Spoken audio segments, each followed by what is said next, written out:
అత్యంత ఆదరణ పొందుతున్న number 1 premium range beauty products ARM pearl beauty.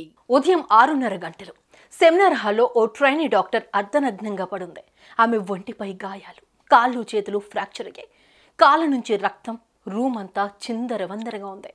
ఈ దారుణ దృశ్యాన్ని చూశాడు మెడికల్ స్టూడెంట్. అంతే, అతని కాళ్ల కింద భూమి కంపించినట్లయింది. డాక్టర్లకు, పోలీసులకు సమాచారం ఇచ్చారు. బాడీని పోస్టుమార్టంకు తరలించారు.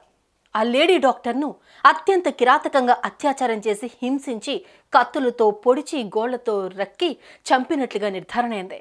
నిర్భయ ఘటనను తలపిస్తున్న ఈ దారుణం జరిగింది ఎక్కడ? ఆ ట్రైనీ డాక్టర్ను చంపిందెవరు? ఆసుపత్రిలో డాక్టర్లకు కూడా రక్షణ లేదా?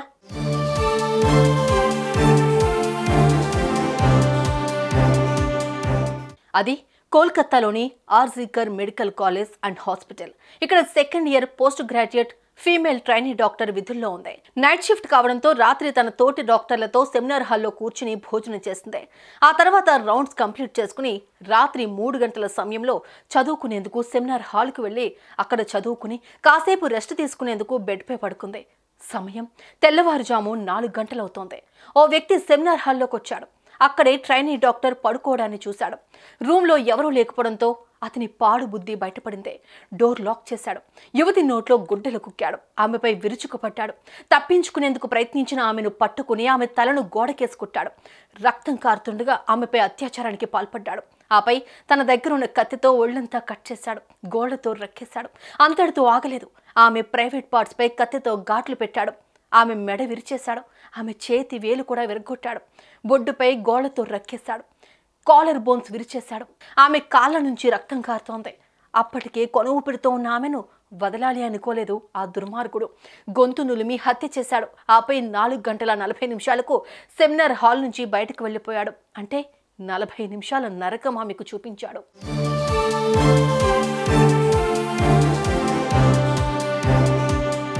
ఉదయం 6:30 అయింది. ఓ మెడికల్ స్టూడెంట్ మృతి చెందిన ట్రైనీ డాక్టర్ను చూసి షాక్ అయ్యాడు.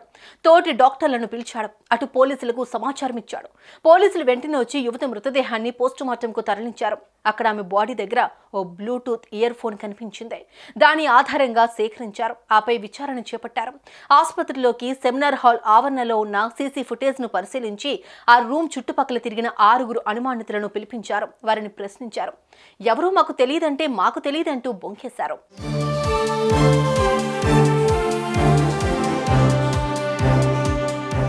దీంతో పోలీసులు అనుమానితుల బ్లూటూత్ ఆన్ చేయాలని కోరారు. అంతే, ఓ వ్యక్తి బ్లూటూత్ వారి దగ్గర ఉన్న ఇయర్ ఫోన్ కు కనెక్ట్ అయింది. అంతే, నిందితుడిని ఈజీగా పట్టేసుకున్నారు.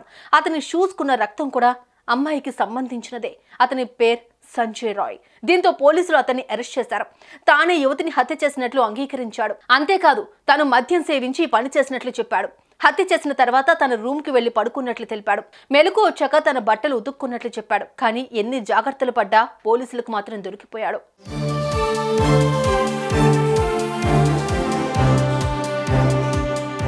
అటు సంజయ్ రాయ్ను పోలీసులు అదుపులోకి తీసుకుని అతని బ్యాక్గ్రౌండ్ వెరిఫికేషన్ జరపగా విస్తుపోయే విషయాలు తెలిసాయి. సంజయ్ రాయ్ ఇప్పటికే 4 పెళ్లిళ్లు చేసుకున్నాడు. అతనికి అశ్లీల వీడియోలు చూడనిదే నిద్ర పట్టదు. అలా శారీరక సుఖానికి అలవాటు పడిపోయాడు సంజయ్.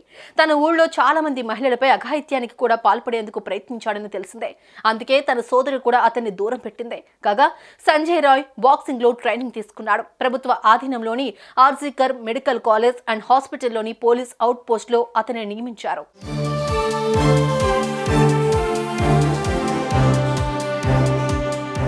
ఇలాంటి బ్యాక్గ్రౌండ్ ఉన్న సంజయ్ ఆ ట్రైనీ డాక్టర్ను చూసి ఓర్వలేకపోయాడు. అప్పటికే మద్యం సేవించుండగా అతనిలోని మృగం నిద్రలేచింది. యువతిని అత్యంత కిరాతకంగా అత్యాచారం చేసి హత్య చేశాడు. అటు యువతి పోస్టుమార్టం రిపోర్ట్ మాత్రం కన్నీళ్లు తెప్పిస్తోంది. బాధితురాలి బొడ్డు, పెదవులు, వేళ్లు, ఎడమకాలికి గాయాలు ఉన్నాయి. బాధితురాలి నోరు మూసేసి కేకలు వేయకుండా ఆమె తలను గోడకు వేసి నెట్టారని రిపోర్ట్స్ చెబుతున్నాయి. కేకలు వేయకుండా ఉండేందుకు బాధితురాలి నోరు, గొంతును నొక్కుంచగా కళ్ళు, నోరు, ప్రైవేట్ భాగాల నుంచి రక్తం కారుతూనే ఉంది. అక్కడక్కడ కత్తిఘాట్లు, గోళ్లతో రక్కిన ఆనవాళ్లు కూడా ఉన్నాయి.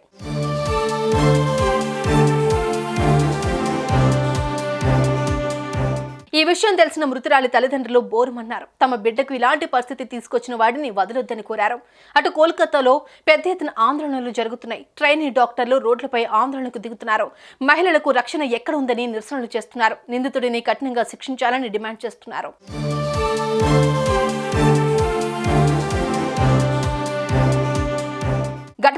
తెలిస్తేనే ఇంత కిరాతకమా అని భయమేస్తోంది.